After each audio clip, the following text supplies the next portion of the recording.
Boa noite, queridos amigos. Que a paz de Jesus permaneça em nossos corações. O estudo da noite, o tema que nos foi dado a refletir, diz respeito ao ensaio teórico que Kardec faz a respeito do móvel das ações humanas. Isso está na Lei de Liberdade e vem a calhar até com um texto que a nossa amiga acaba de ler. Porque, na verdade, quando a gente imagina o processo libertatório da alma e a própria palavra, o significado da palavra liberdade, muitas vezes a gente entra em conflito com essas ideias, porque o processo libertatório do espírito, ele se liberta, obviamente, do jugo da matéria e volita para a sua verdadeira pátria. Quando, na verdade, você, no processo da liberdade, encarne, você tem o limitador do outro que está ao seu lado. Ou seja, você tem que sempre ter em mente que aquele que está ao seu lado é a sua limitação. A minha liberdade vai até onde ele está, onde começa a dele. E por isso mesmo, essa impressão que o homem tem na Terra, quando encarnado, o espírito imortal, ele precisa começar a desenvolver em profundidade. Porque na maioria das vezes, nós esquecemos completamente disso. Porque o respeito, a compaixão, a compreensão, a ternura, são virtudes primordiais para que nós possamos nos governar diante do patrimônio que todos nós temos, principalmente nós espíritas, que é o legado de Jesus, o cristianismo verdadeiro. E esse cristianismo faz todo um percurso onde a alma deve encontrar-se consigo mesmo através da autoconscientização. Deve buscar o olhar para dentro, conhecer-se, saber quem é, e a partir daí promover o autodomínio, o autoencontro e a clareza das ideias, a conscientização do ser em relação à sua verdadeira essência. Nesse ensaio, Kardec faz uma série de ilações, mas a principal dela diz respeito ao livre-arbítrio. E esse livre-arbítrio, na verdade, quando a gente estuda a doutrina espírita, a primeira coisa que a gente encontra é exatamente algumas colocações de Kardec a respeito desse livre-arbítrio, quando ele faz referências e faz algumas questões aos espíritos a respeito de quem são os espíritos, ou quem é o espírito.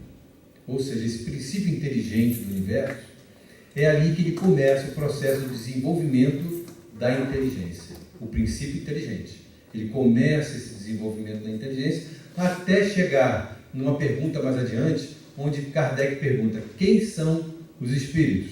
Aí são quem? Os seres que habitam o universo. Aí quem é? Aí já é o ser que já tem a sua individualidade, passou por todo um processo de desenvolvimento até adquirir a sua individualidade, e aí somos nós espíritos que adquirimos, não nos é dado, adquirimos o livre-arbítrio. Um livre-arbítrio é uma condição nossa, adquirida por esse espírito, que aí começa o seu autogoverno, começa a buscar dentro de si as melhores resoluções para as questões, para as experiências, para tudo aquilo, para os embates, inclusive, da própria vida na carne. E essas reflexões que o espírito faz quando encarnado, elas são fundamentais. Tanto é que os espíritos falam que é fundamental para o espírito o contato com a matéria, sem o qual ele não conseguiria promover o seu desenvolvimento. Então, esse contato que nós temos com a matéria é que vai nos fornecer todos os subsídios necessários para que nós possamos começar esse processo de desenvolvimento. Mas aí vem uma pergunta anterior. Quando Kardec fala de livre-arbítrio, a primeira pergunta que sempre me veio à cabeça: nós utilizamos verdadeiramente o nosso livre-arbítrio? É uma pergunta que eu devo fazer, né? Eu uso o meu livre-arbítrio verdadeiramente? Porque pressupõe-se que utilizar o livre-arbítrio é você fazer escolhas conscientes. Conscientes mesmo. Ou seja, aconteceu um fato comigo que me atingiu de alguma maneira e naquele momento eu preciso tomar uma decisão. E essa escolha deve ser guiada pelo quê? Pelo guia maior que eu tenho dentro de mim, que é a minha consciência. Onde estão escritas as leis de Deus. Então, eu deveria me governar pelas leis de Deus que estão na minha consciência. E isso pressupõe o quê? Tudo aquilo que Jesus nos trouxe, que está no código cristão, inclusive nas bem-aventuranças. Sermos mansos, sermos pacíficos, sermos dóceis, indulgentes e tudo mais. Olha o acervo de informação que a gente já tem dentro da gente para utilizar o livre-arbítrio. Aí volta a pergunta: eu uso o meu livre-arbítrio mesmo? Por exemplo, um exemplo muito cotidiano e simples. Eu estou no trânsito, estou lá dirigindo, calmamente, tranquilo. Aí vem alguém e me fecha. Naquele momento, o que eu faço? Eu oro para o meu irmão, Eu amigo, eu amo você. Obrigado por ter me fechado, para testar a minha paciência, a minha indulgência. Não é assim que eu faço? Vocês veem quais escolhas que a gente faz normalmente? As nossas escolhas, elas são as piores possíveis, porque elas são totalmente guiadas pelo quê? Pelo instinto. Um instinto primário mesmo. Porque esse instinto primário é um instinto da preservação. Que lá atrás, quando nós estávamos nas cavernas ainda, nós o utilizávamos para o quê? Nos vermos livres das feras que dominavam o mundo. E a gente precisava desse instinto para nos preservar. Agora esse instinto ele continua, só que um instinto sob um aspecto emocional. Então, emocionalmente alguém nos atinge e a gente automaticamente responde, reage a isso, de uma forma primitiva. Então, fazer a pergunta de novo, sendo até um pouquinho chato, A gente usa o livre-arbítrio? Ainda não. Como deveríamos usar? Ainda não. A gente usa muito o livre-arbítrio, sabe para quê? Para escolher roupa, sapato, o carro, para escolher tudo isso. Isso a gente acha que está usando o livre-arbítrio, mas não está. Porque o livre-arbítrio, ele tem um fundo quê? Moral. Guiado pela intelectualidade do homem. Então, se o fundo dele é moral, a resposta que nós deveríamos dar teria que ter uma conotação racional. Teríamos que raciocinar antes de tomar uma decisão, qualquer decisão que seja, para que essa decisão não tenha em conta o prejuízo a mim mesmo, nem aos meus irmãos. Não dê prejuízo para ninguém. Possa compatibilizar todas as questões, todas as situações e harmonizar o contexto no qual eu estaria inserido. Por exemplo, esse exemplo que eu acabei de dar. Então, a minha resposta ali teria que ser mesmo, como cristão, eu orar. Eu me acalmar e pedir desculpa, até para ele, se ele não quiser pedir desculpa. Não, eu te perdoo, meu irmão, não se preocupe. Ele vai se espantar até, pai? Você está pedindo perdão para mim, eu que te fechei, você está pedindo perdão? Não se preocupe, porque para ficarmos tudo em paz, tranquilo, isso é mais importante. É muito mais importante que a gente se harmonize do que quem vai pedir o perdão. Então, quer dizer, essa conotação verdadeiramente cristã, que nós todos deveríamos estar imbuídos, ela pressupõe o uso disso que Kardec faz como um ensaio teórico sobre o livre-arbítrio. Então, é fundamental para o espírita que começa a vislumbrar essas possibilidades, começar a realmente raciocinar profundamente sobre essas questões, porque elas são fundamentais. Elas é que vão nos guiar para a nossa verdadeira destinação, para aquilo que estamos destinados. Se a gente tenta tratar isso com superficialidade, a gente está esquecendo o essencial. A gente está passando por cima de tudo isso, ou seja, de todo um tratado relacionado à vivência do homem, para tentar nos adentrar a reinos que ainda há possibilidades que a gente sequer pode cogitar.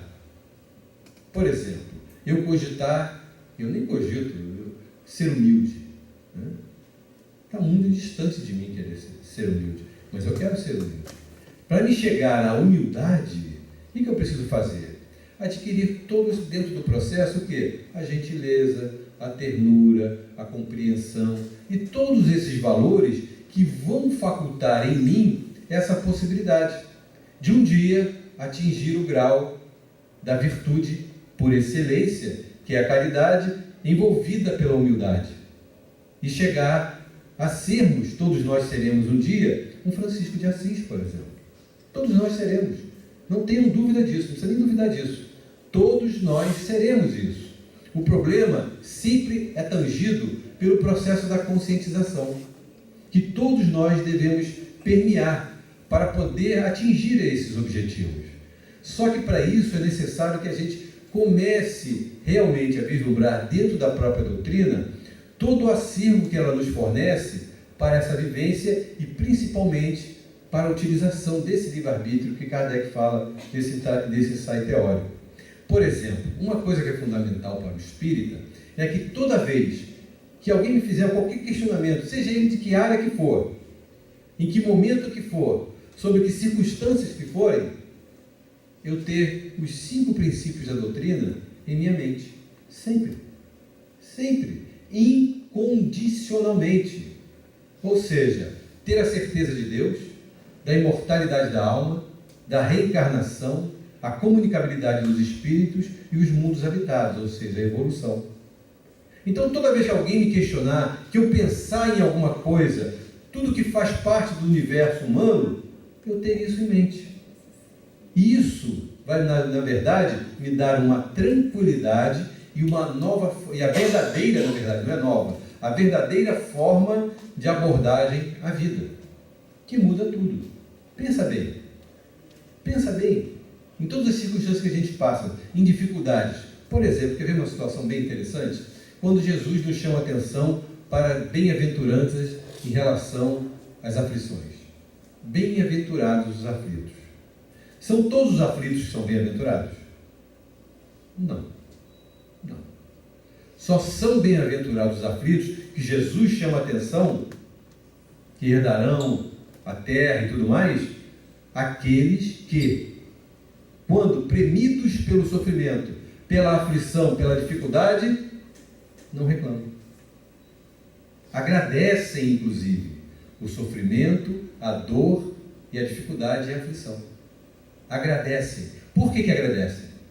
Porque tem certeza da imortalidade da alma, da justiça de Deus, de tudo isso, da reencarnação. Então sabe que, na verdade, quando eu estou passando por qualquer situação, é um processo de aprendizado. Mais nada. É só um processo de aprendizado. Mais nada. A gente cria, né, uma montanha imensa, e é só um processo de aprendizado. Que o espírito, quando não aprende, é o que acontece nos bancos escolares. O que ele faz? Repete de ano. Não aprendeu, não deu para aprender dessa vez? Então tá, vamos tentar de outra maneira, numa outra oportunidade, porque essa você não conseguiu. Por exemplo, quem é muito orgulhoso, né? Quem é muito orgulhoso? Isso pouca gente é no mundo orgulhoso, né? Muito pouca gente é orgulhosa. Então a gente pode falar com muita simplicidade sobre isso, né? Porque o orgulho, na verdade, ele nos impede de um avanço enorme diante da vida. E o orgulho, na verdade, ele faz com que a gente perca uma série de oportunidades na vida. O orgulhoso, ele perde quase todas as oportunidades que ele tem. Para quê? E eu não estou falando aqui das oportunidades da vida material, não. A gente é espírita, a gente está falando da vida do espírito. Então, ele perde a oportunidade de se refazer no momento em que ele está. Por exemplo, uma pessoa que se utilizou muito mal do seu cabedal intelectual numa encarnação anterior, ele vem meio, que a gente poderia chamar meio tapadinho, né?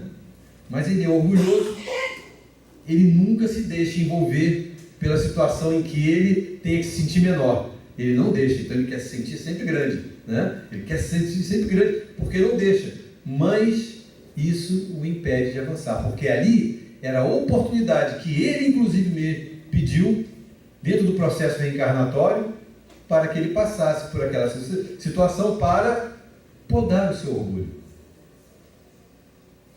E todas as situações, se a gente for fazer uma reflexão íntima, a gente vai ver que todas as situações que cada um de nós aqui passa, todas elas dizem respeito a isso.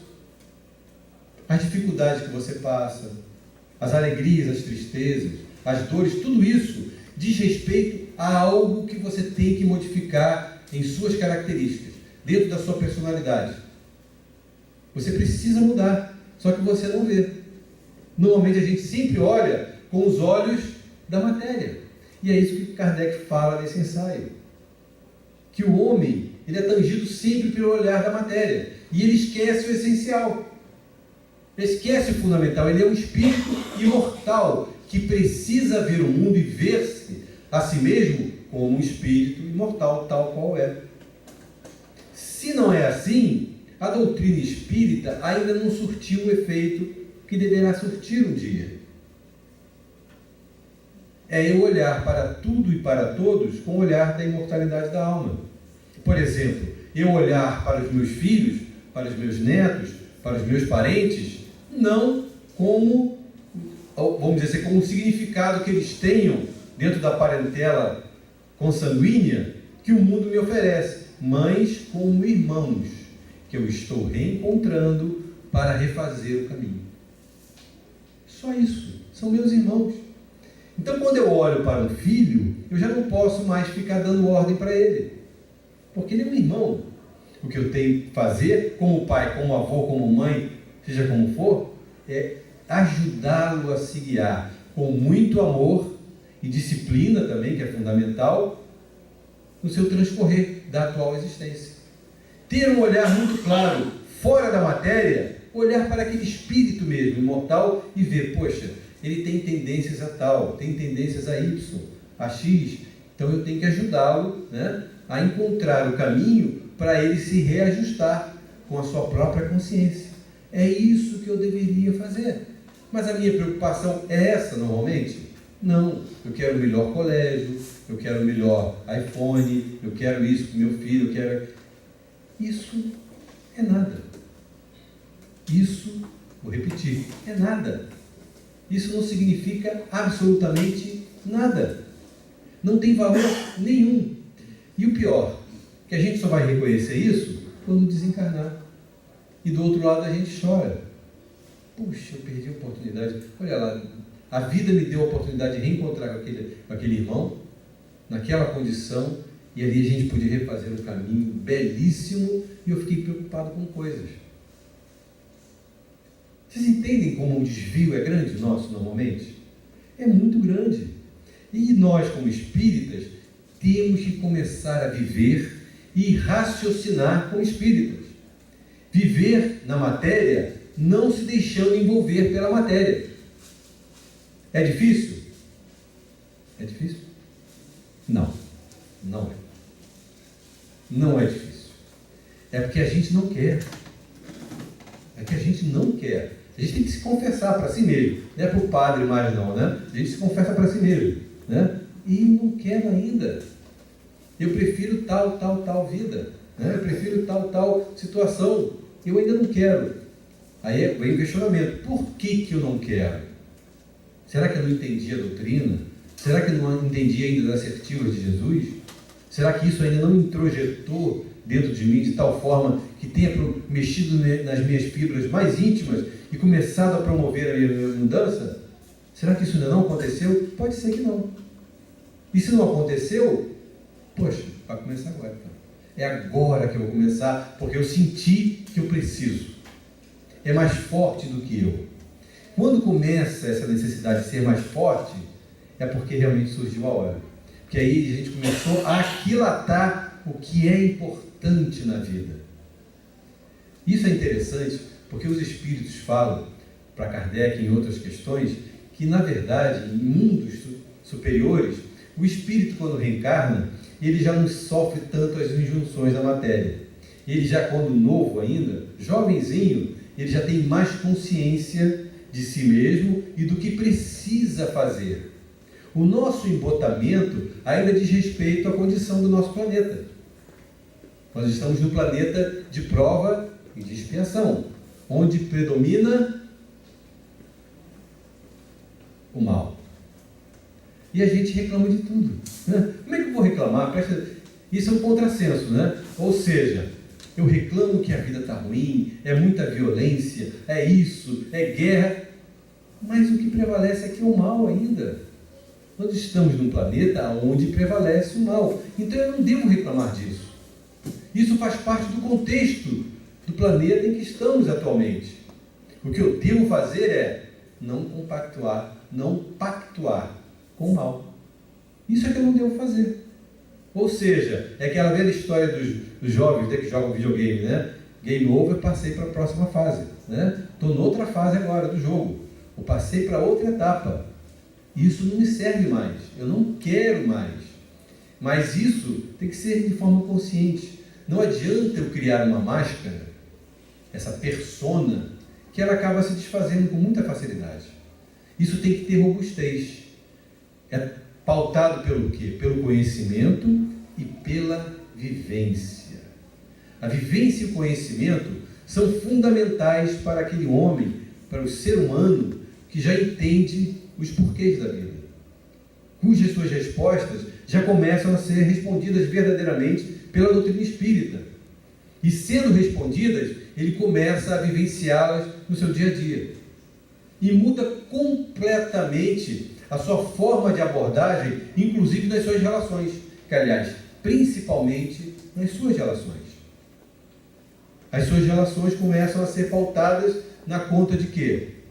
Ternura, de gentileza, compreensão. Porque eu sei quem é o meu irmão que está do meu lado e ele tem dificuldades, como eu também tenho. Então eu preciso compreender a dificuldade dele, como eu também preciso da compreensão dos meus irmãos. Preciso do carinho, da gentileza deles.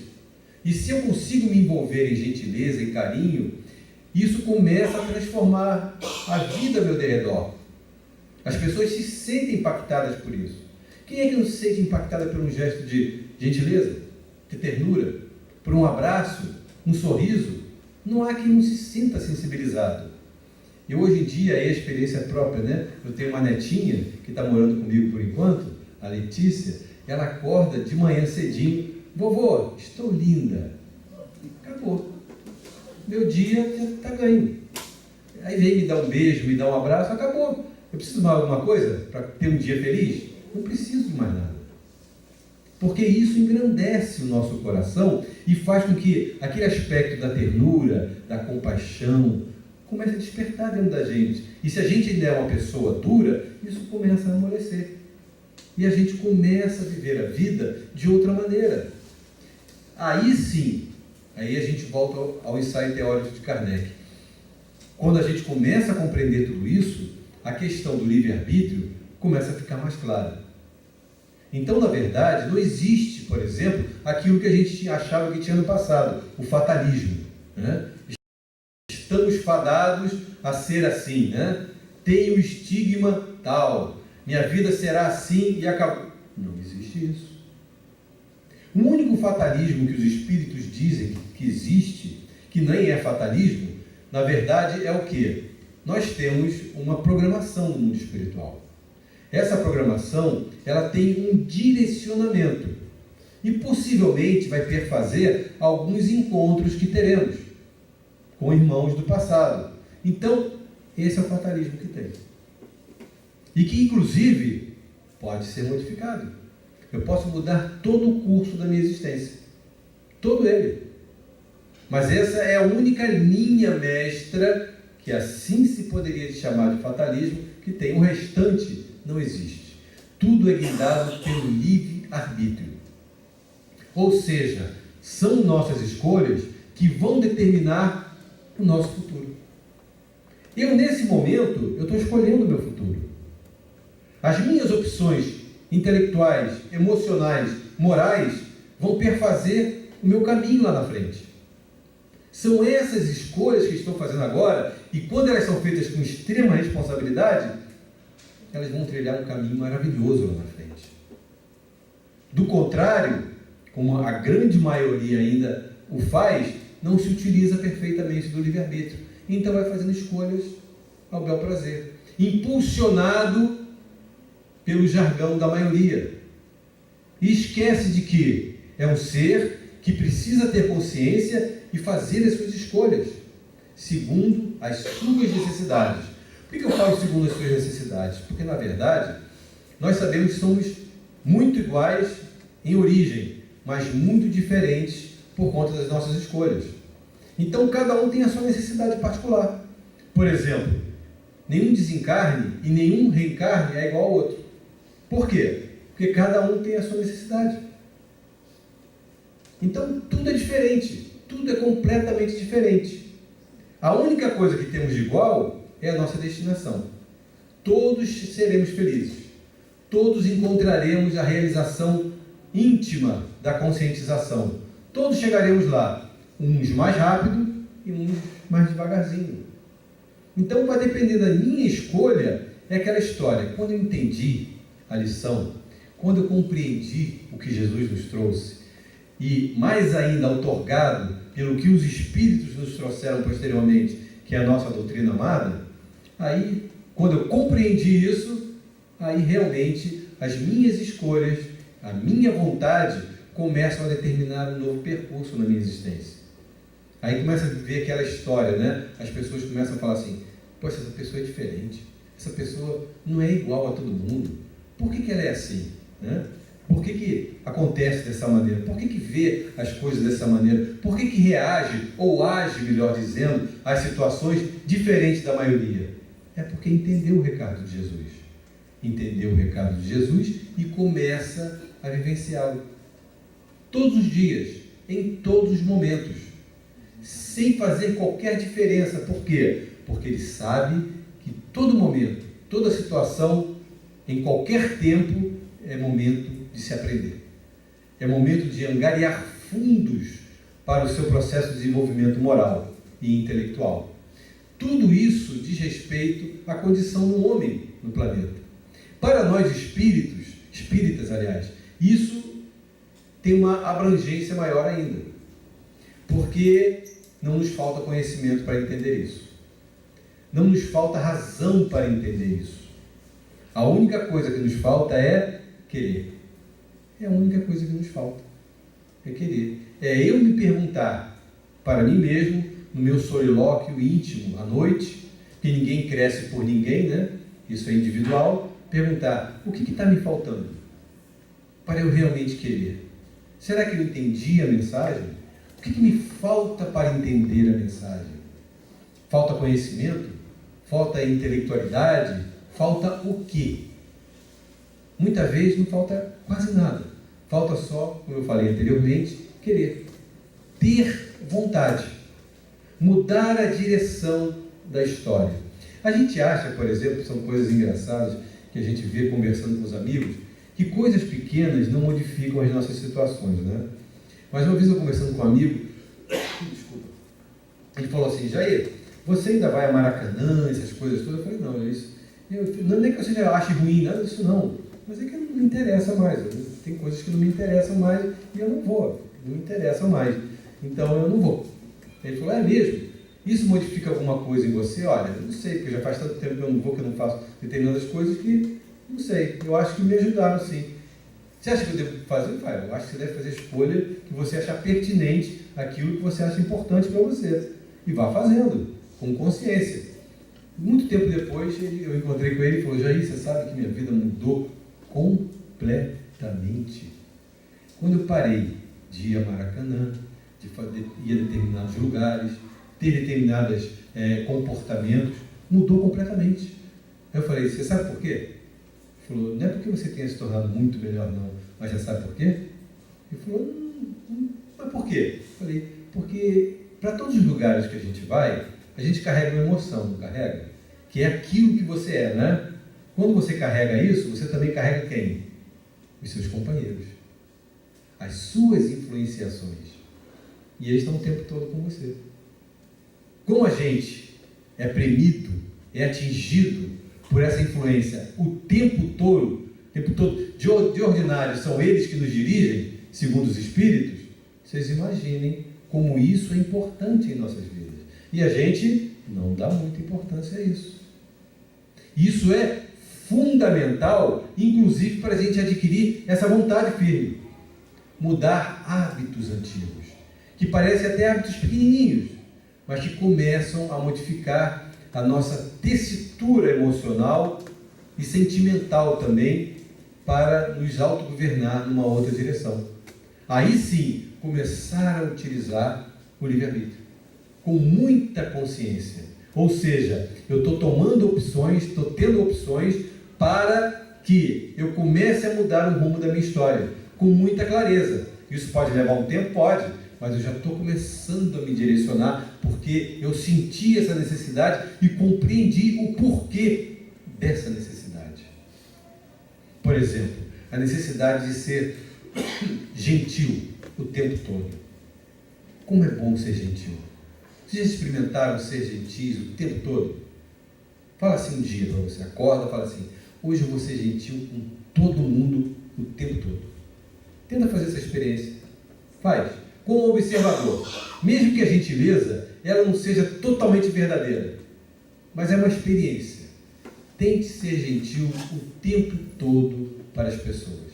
E outra coisa, tente também, o máximo possível, sorrir. Sorrir o máximo possível para todos. Vocês vão ver que a resposta da vida é uma maravilha. Aí a gente vê quanto tempo eu perco com aquela cara antonha, sabe? Quanto tempo eu perco sendo duro com as pessoas. Quanto tempo eu perco, sabe, sendo amargurado, guardando aquela dor, Quanto tempo eu perdi quando eu poderia estar ganhando tanto na minha vida, realizando tanta coisa com um esforço pequeno. Sabe por que a gente fala que é um esforço pequeno para você mudar a sua vida? Quem fala não sou eu. Quem fala não é ninguém. Quem fala são os espíritos, a Kardec.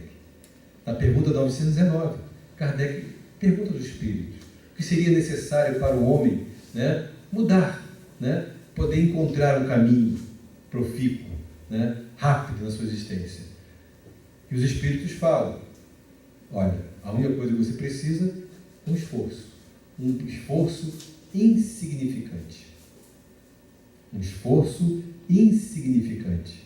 Com esse esforço insignificante, você consegue modificar tudo.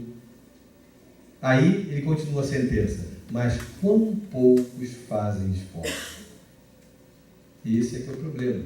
Quão poucos fazem esforços? A nossa versão acomodatícia de nós mesmos, ela ainda está vigendo. Ela ainda faz parte do que somos atualmente, acomodados dentro de uma situação. E enquanto eu não chegar para mim e falar: Jair, você está muito acomodado, vamos sair dessa inércia, vamos começar a trabalhar, vamos começar a desenvolver outra forma de viver, vamos aprender a viver com gentileza, com alegria, tomar posicionamentos na vida verdadeiramente, com clareza, dentro da ótica que a doutrina me fornece hoje em dia, sem precisar ser duro com os outros, mas com muita clareza. Ter um posicionamento claro diante das situações. Por que eu falo isso? Porque normalmente, voltando ao livre-arbítrio, a gente não utiliza como deveríamos usar, por exemplo, quando estamos num grupo de amigos, né? Num grupo de amigos, todo mundo falando bem do governo, né? Todo mundo falando bem, a gente entra lá e fala bem também do governo, né? A gente vai lá e começa a falar bem também, né? Vocês veem o que a gente cria em torno de nós o tempo todo? Comentários lá no Facebook e tudo mais, de alto teor evolutivo, né? Olha o que a gente está criando em torno da gente, depois a gente reclama. Aí a gente fala assim: poxa, eu não sei porque eu estou doente, né? Eu não sei porque eu sou infeliz, eu não sei porque eu sou triste, eu não sei porque as coisas não dão certo para mim. Você sabe sim. Você não quer só admitir. Se eu sou espírita, eu não deveria de forma alguma, como cristão, admitir a possibilidade de um grupo de amigos, todo mundo falando mal de alguém ou de alguma situação, eu ir lá alimentar aquela situação. Se eu não tenho condições de mudar a situação, eu me calo. E se possível, eu até oro por aqueles irmãos. Oro por eles. Mas não alimento aquela situação. É como se estivéssemos alimentando um dragão mitológico, né? Que vai jorrar fogo e vai queimar todo mundo. Que queima mesmo. Porque, ou seja, tritura qualquer possibilidade de gentileza, de harmonização, de paz, de tranquilidade. Aí todo mundo chega em casa depois de uma roda de amigos, né? Vamos encontrar com os amigos, depois de uma roda de amigos, vamos chegar em paz em casa, né? Vamos chegar lá, abraçar todo mundo, nada, chega de cara antonha, chega triste com todo mundo, briga com todo mundo e não sabe por quê. Tem certeza? É claro que a gente sabe. Chegou a hora do espírita parar com essa história de ensaio só teórico. Ensaio teórico é para Kardec. Nosso ensaio é na prática. Ou seja, eu tenho que colocar em prática tudo ou um pouco daquilo que eu estou começando a aprender. E testar verdadeiramente se isso funciona. Se ser bom funciona. Se ser manso funciona. Se ser indulgente funciona. Se tudo isso faz parte, ou isso é só uma balela religiosa. Porque acredito que para muita gente pareça ser uma balela religiosa. Porque ninguém toma pé daquilo que está escrito ali. Lê-se e nada. É que nem uma vez um amigo me perguntou assim: Jair, você nunca vai nos seminários do Divaldo? Eu falei: não vou ver. Você não gosta de ele? Não. Ele falou: você não gosta de Divaldo? Adoro o Divaldo. Mas por que você não vai? Tem certeza que você quer que eu responda isso? Eu falei para ele. Cara, eu gostaria de saber, por que você não vai? Porque uma vez eu fui. Aí eu falei assim: vou fazer um teste. Acabou a palestra, eu vi umas pessoas que eu conhecia assim, né? Eu fui lá e cheguei: como vai? Tudo bem? Você gostou da palestra? Eu gostei. O que ele falou mesmo? O que o Divaldo falou? Você se lembra daquela hora que ele falou sobre isso? Ninguém sabia nada. O que estavam fazendo ali? O que estavam fazendo ali? Para aparecer na fotografia? Do lado do Divaldo? Para dizer que eu fui? O espírita não pode mais ser assim. O espírita, esse espírita que pensa dessa maneira, é o antigo católico, convertido para o espírita. Mais nada. Age da mesma maneira. Vai lá receber a hóstia, né? A indulgência, e parará. Só mudou o contexto. É a mesma coisa. O espírita não pode mais isso. O espírita, ele traz de volta o verdadeiro Cristo. Com generosidade, simplicidade, mas com muita consciência. Consciência do que está se fazendo. O que eu estou fazendo naquele lugar? Por que eu vou para aquele lugar? Né? Para que eu vou no centro espírita? Só para satisfazer a minha consciência? Para dizer, eu fui lá? Não. Eu vou lá porque deve ter alguma coisa que me interessa.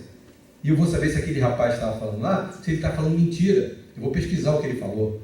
Vou lá procurar saber se é verdade ou não. Essa é a maneira do espírito se comportar. Será que isso tem alguma razão? Será que isso tem alguma lógica? Vou pensar sobre isso. Vamos lá, vamos raciocinar. Por quê? Eu estou me motivando para me modificar. Para ser alguém diferente no mundo. Não é diferente para os outros, é para mim mesmo. Para que eu demonstre para mim mesmo que eu tenho capacidade de um dia ser um verdadeiro cristão. De estar à conta de um servidor fiel de Jesus, verdadeiramente. De um dia ser um Paulo de Tarso.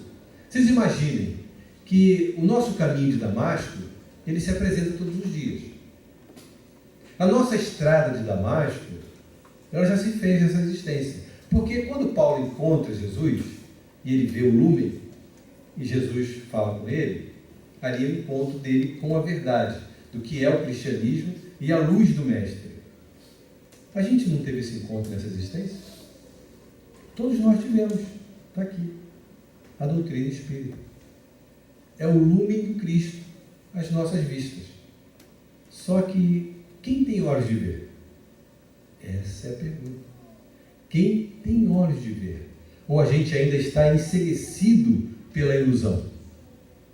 Se eu ainda estou enceguecido pela ilusão, sem problema. Eu tenho que admitir, estou enceguecido. Sou mais levado pela ilusão. Está na hora de acordar. Eu quero acordar. É só isso. Não é ficar se culpando. Ou aquela velha história do pecado, né? Agora eu sou o culpado, meia culpa, máxima culpa. Nada disso. É só um momento de cada um. De cada um despertar, e cada um tem seu tempo.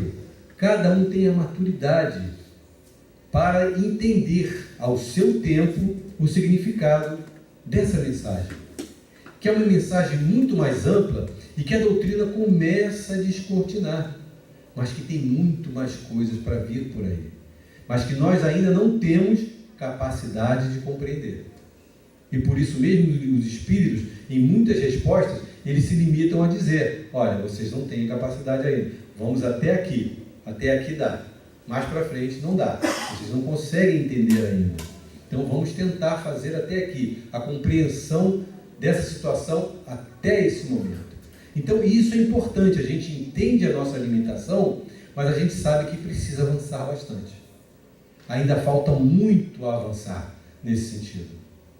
Ou seja, tomar uma postura verdadeira do verdadeiro cristão, que quer influenciar o mundo de uma forma positiva, sem fazer proselitismo, sem impor nada a ninguém, apenas com o quê? Com o seu exemplo. Porque o exemplo é o que fica. E a gente sabe disso. Quem prova isso são as crianças. As crianças, é muito interessante. Quem já teve a oportunidade de observar as crianças, é o seguinte: se você mente para uma criança, aquilo fica marcado. E ela está olhando para você. Aí, de repente, ela começa a ficar desobediente, né? Você não sabe por que a criança é desobediente. Poxa, mas a criança é tão desobediente, ele está assim. Você não sabe, não? Olha para o seu comportamento. Olha o que você está passando para ela.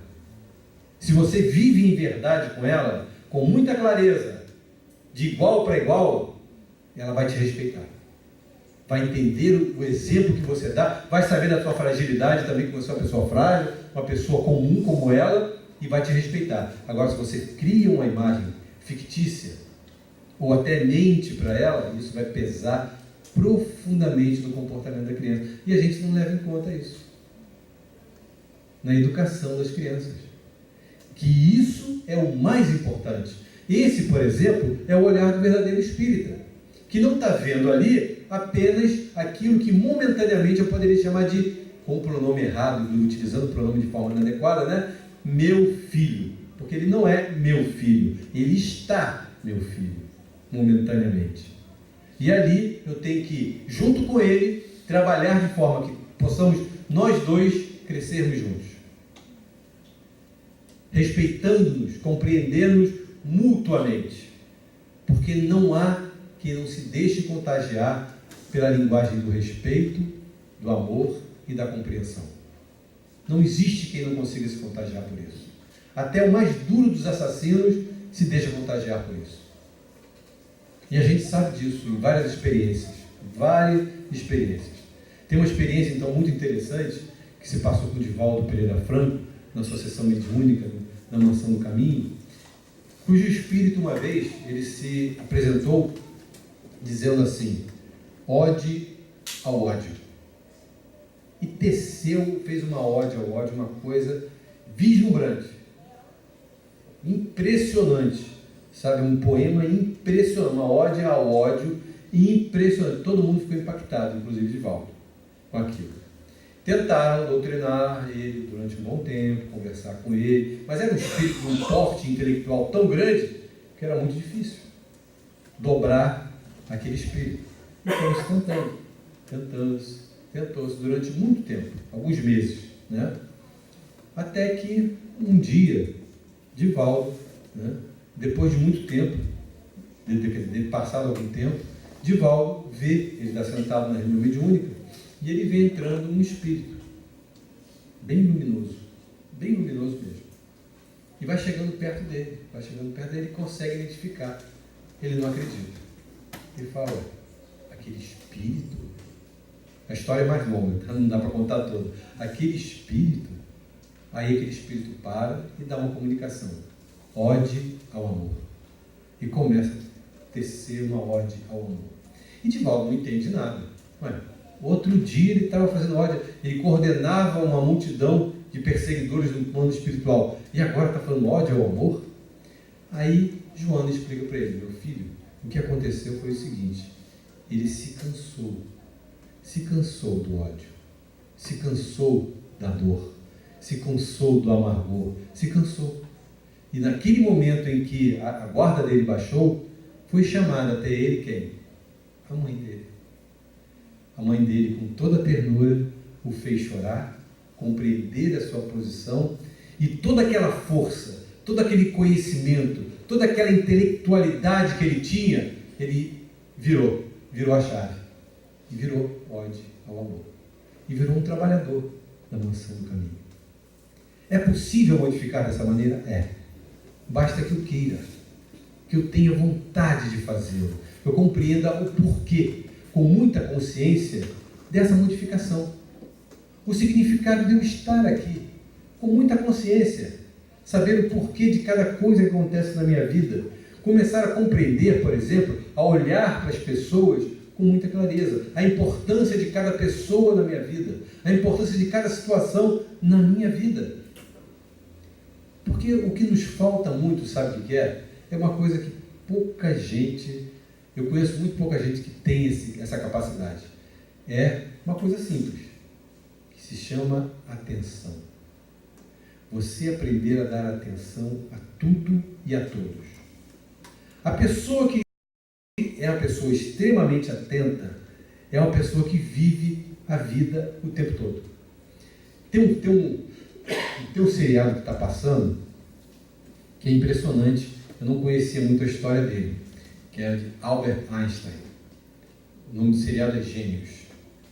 Aquele homem é impressionante. Eu não estou falando de moralidade, não. Estou falando da questão da atenção. É impressionante. Tudo ao derredor dele tinha um porquê. E tudo ao derredor dele, ele prestava atenção, porque ali ele via um código o tempo todo. Ele via uma fórmula, uma equação de vida, ele via tudo ao seu derredor, e tudo fazia sentido, e tudo ele queria saber o porquê.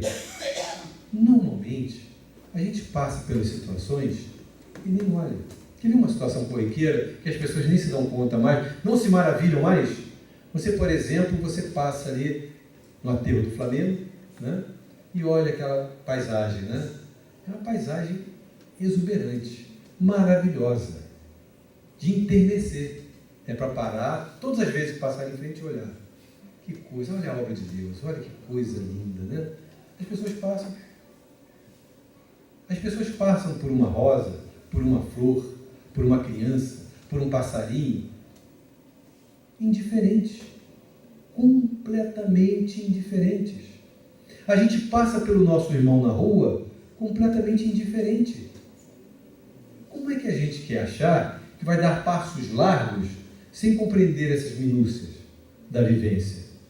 Isso é fundamental. Isso é um processo de conscientização, de atenção à vida. Prestar atenção em absolutamente tudo que está ao nosso derredor. Isso vai fazer com que a gente comece a realmente a fazer as escolhas de forma mais adequada. Segundo os Espíritos falam, nas tradições espirituais, Jesus foi quase que em linha reta no seu desenvolvimento. Foi muito sério. Eu não sei se é verdade ou não, isso não importa. A gente já sabe quem é Jesus. Ou pelo menos tem ideia, tenta fazer ideia de quem é Jesus. Mas o problema está em nós mesmos. Ou seja, o quão célere eu quero que seja a minha trajetória.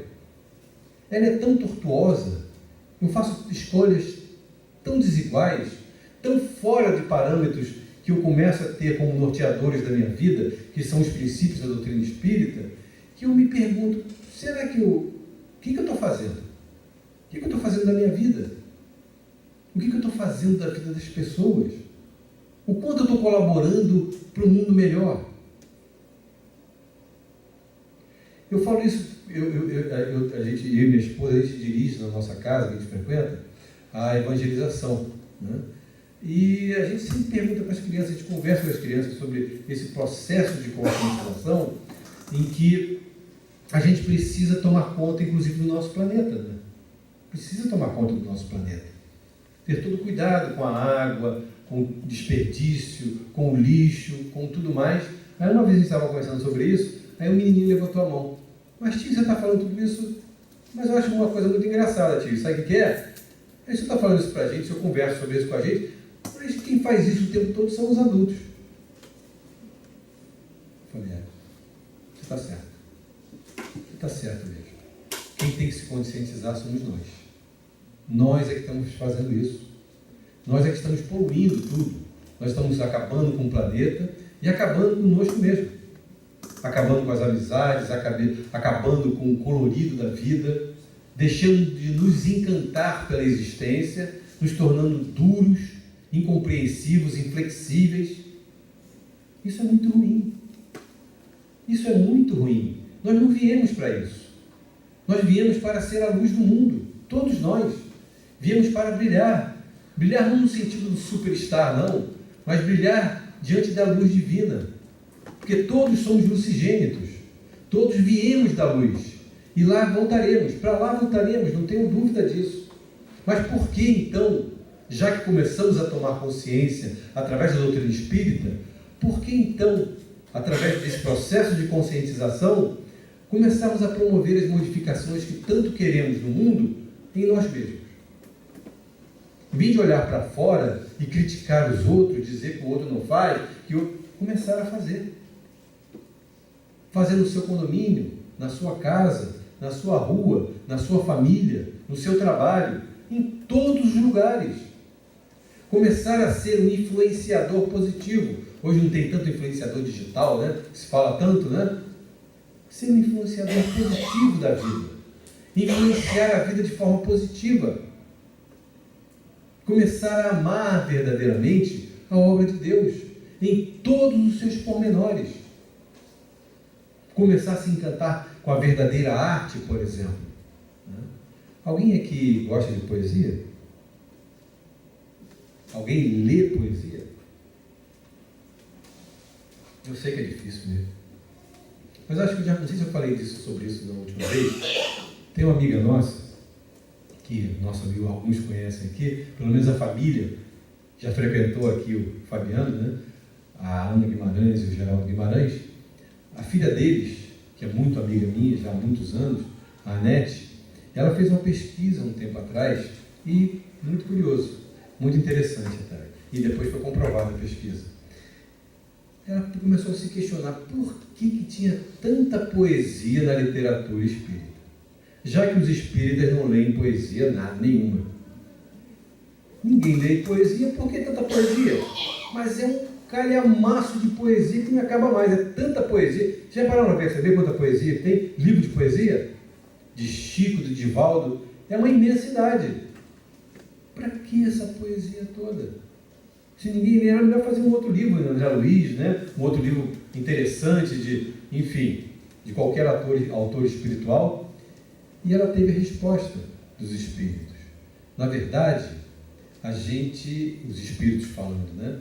A gente deu todas as informações para vocês, através da obra de André Luiz, do Divaldo, todos eles. Só que isso é uma questão teórica, né? E a gente deu junto o processo curativo. Ué, processo curativo? Sim, na poesia espírita. Comece a ler em voz alta, todos os dias, poesia espírita. De Chico e de Divaldo, principalmente. Chico e Divaldo. E você vai promover em você uma modificação inesperada. Porque a gente não poderia dar só a teoria sem dar o processo curativo, o processo de harmonização. Então a poesia é para isso. A poesia espírita, ela tem essa característica.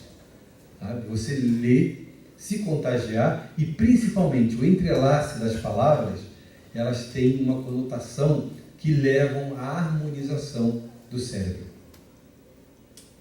Então, que maravilha que está ao nosso alcance, ali do nosso lado. Por que não? Né?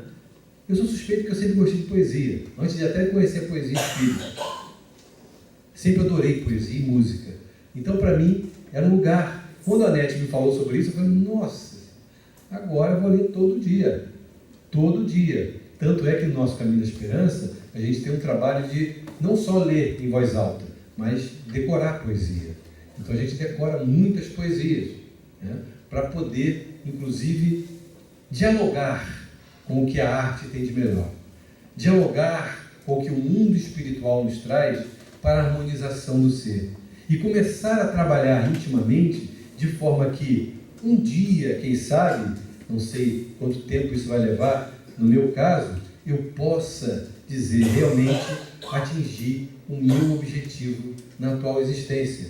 E quero um dia chegar a ser um servidor de Jesus fiel, um servidor verdadeiro do Cristo, aquele que trabalha sem parar para o melhor, para a harmonia da vida e, em consequência, a harmonia de mim mesmo. E eu tenho certeza que todos assim aqui o querem. O que a gente precisa ter, meus amigos, é vontade. e determinação no sentido de realmente mudar o curso da nossa existência, pautado pela ótica e pelos princípios da doutrina amada. Que a paz de Jesus permaneça a todos.